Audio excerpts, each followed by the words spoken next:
Last night's campus shooting drew quick and predictable responses from state lawmakers. Political reporter Rick Allen is here now with what they had to say in the aftermath of this. Yeah, there's plenty of talk going on, and we'll see if it converts to action. Democrats have already been talking about some type of gun legislation even before last night's shootings. In fact, they say they've been calling for certain actions surrounding gun violence for years.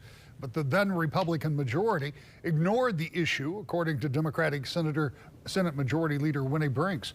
She's promising action while the Republican minority leader in the Senate, Eric Nesbitt, says part of the issue may lie with failure to apply existing laws. I spoke to both this afternoon via Zoom.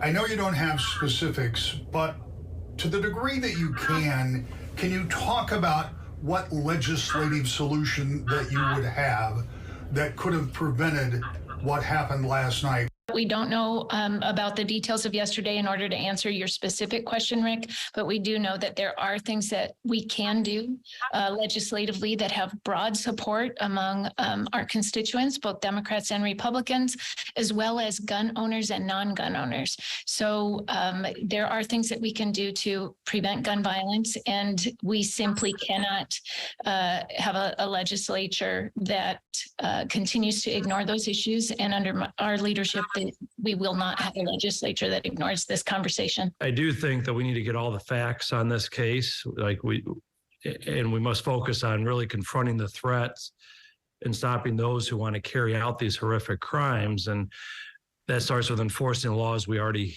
have on the books.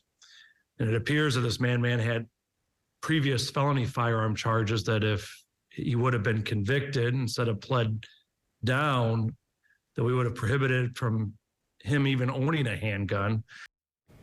Nesbitt says prosecutors need to fully pursue gun charges. Brinks, while not having specifics on what new legislation will look like, repeated three issues the governor has been promoting: red flag laws, universal background checks, and storage laws. So how quickly might some of that happen in Lansing is kind of hard to say, and it's a little bit difficult to know until we see the language. You know, going all the way back to the state of the state, we talked about that very thing. Right. It will depend on what that language is and where that support comes from. But I think this makes it a little more certain that we'll see something, and probably relatively soon. Yeah.